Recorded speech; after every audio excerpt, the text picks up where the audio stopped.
सिंधुदुर्ग जिल्ह्यामध्ये ज्या लक्षवेधी लढती होत आहेत त्यामध्ये आहे वेंगुर्ला तालुक्यातील आडेली जिल्हा परिषद मतदारसंघातील ही लढत. राणेंचे कट्टर समर्थक, विशेषतः पालकमंत्री नितेश राणेंचे कट्टर समर्थक असलेले मनीष दळवी जे जिल्हा बँकेचे चेअरमन आहेत यांनी या ठिकाणी उमेदवारी अर्ज मागे घेतल्यानंतर अपक्ष उमेदवारी अर्ज दाखल केलेल्या माजी जिल्हा परिषदेच्या अध्यक्षा समिधा नाईक यांना संधी मिळाली. संपूर्ण जिल्ह्यात भाजप याच ठिकाणी कमळ चिन्ह नसलेल्या जागेवर अपक्ष लढतोय. आपल्यासोबत समिधा नाईक आहेत. काय सांगाल, काय कारण होतं मनीष दळवीने उमेदवारी अर्ज मागे घेतला आणि अशा वेळी तुम्हाला एक संधी चालून आली, एक अपक्ष उमेदवारी अर्ज दाखल केलेला होता आणि एक संधी मिळालेली आहे?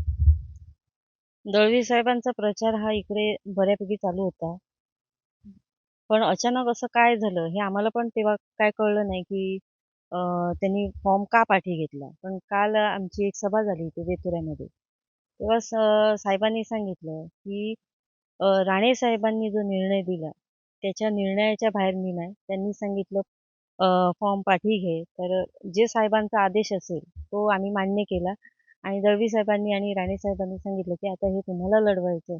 त्याच्यामुळे माझा अपक्ष फॉर्म असताना मग आता त्यांनी लढवा म्हणून सांगितलं. त्याच्यामुळे आम्ही आता ही निवडणूक लढवत आहे. तुम्हाला असं कधी वाटलेलं की अपक्ष उमेदवारी अर्ज भरतात डमी मनीष दळवींचा आणि अशा वेळी अशी संधी मिळेल असं स्वप्नात तरी वाटलेलं का? नाही, मला स्वप्नातही वाटलं नव्हतं, की असं काही होईल. आणि मी शेवटच्या दिवशी सुद्धा मी तहसीलदारमध्ये जाऊन माझा फॉर्म पाठी घेण्यासाठीच गेलेली. आणि त्याच्यावरच मला दळवी साहेबांनी सांगितलं, "तुम्ही आता सही वगैरे काही मारू नका. थांबा तुम्ही. मी येतो" म्हणून.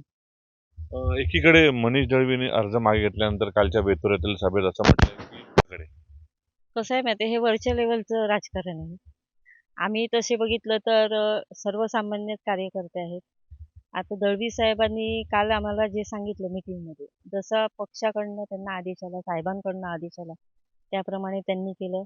आणि जसं आम्हाला सांगितलं, की तुम्हाला लढवायचं, त्याप्रमाणे त्यांच्या आदेशाप्रमाणे आता ह्या रिंगणात मी उतरले. जिल्हा परिषदेच्या माजी अध्यक्षा होत्या. यापूर्वी 2012 ते 17 तुमचे मिस्टर समीर नाईक हे सदस्य होते, जिप सदस्य. काय विकासात्मक अशी ठोस जी कामं केल्यात याच्यावर तुम्ही आता मतं मागताय आणि कशा पद्धतीने त्याचा फायदा होणार आहे?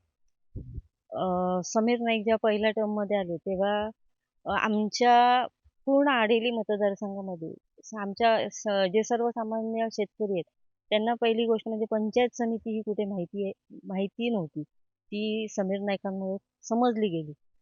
की जिल्हा परिषद पंचायत समितीमधून कुठल्या-कुठल्या योजना राबवल्या जातात किंवा कुठल्या-कुठल्या वस्तू आपल्याला भेटू शकतात. हे समीर नाईकांनी तेव्हा त्या सर्वसामान्य लोकांना दाखवून दिलं आणि त्यांच्यापर्यंत ह्या योजना पोच त्यांनी केल्या. आणि त्याच्यानंतर दुसऱ्या टर्मला मी राहिल्यानंतर मी सुद्धा जे समीर नाईकांनी काम केलं, तेच काम मी परत शेतकऱ्यांपर्यंत पोहोचण्याचं काम केलं. आणि अध्यक्षपद जेव्हा भूषवत असताना कोरोनाचा काळ हा मला भेटला. तरी पण आम्ही त्या टाईमात पण आम्ही थांबलो नाही. जेवढे लोकं क्वारंटाईन होते किंवा जे लोकं म्हणजे अशी जेवणाच्या टाईमात म्हणजे जेवण कमळ थाळी एक आम्ही चालू केलेली त्या टाईमात जिल्हा परिषदमध्ये, की लोकांपर्यंत जे अन्न वगैरे म्हणजे काय बोलतात ते बाहेर वगैरे जाता येत नव्हतं. तर अशा लोकांना आम्ही म्हणजे घरपोच अन्नदान केलं आहे किंवा आश्रमात वगैरे जाऊन सुद्धा हे दिलंय. जिकडे-जिकडे क्वारंटाईन एरिया होता, तिकडे जाऊन आम्ही जे म्हणजे सामान वगैरे सगळं असताना ते पोच केलेलं आहे. आता एक शेवटचे 2 प्रश्न. चिन्ह कमळ नाही आणि अशा वेळी त्याचा काय तोटा होणार आहे आणि केवळ अपक्ष असताना नारळ चिन्ह तुम्ही घेऊन लढतायत. हे चिन्ह पोचवताना काय समस्या निर्माण होत आहेत?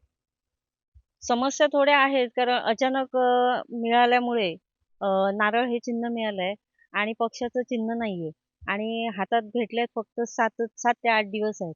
पण आमची सगळी जी टीम आहे, जी आमच्या कार्यकर्त्यांची, तर ती माझ्या पाठीशी सगळे खंबीरपणे उभे राहिले आहेत आणि दळवी साहेब सुद्धा स्वतः माझ्याबरोबर पाठीशी आहेत. त्याच्यामुळे एवढं काय मला टेन्शन आता वाटत नाहीये, की आम्ही लोकांपर्यंत बऱ्यापैकी पोहोचू. 2 नायकांमधली लढाई आहे. विजय नाईक जे प्रतिस्पर्धी आहेत, प्रतिस्पर्धी मानता का त्यांना? तेवढं मी नाही मानत. विजय निश्चित आहे. हो.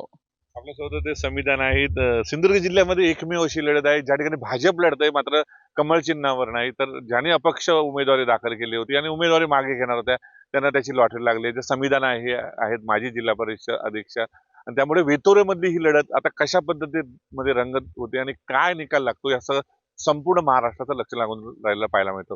भरत केसरकर, न्यूज 18 मराठी, सिंधुदुर्ग, वेतोरे.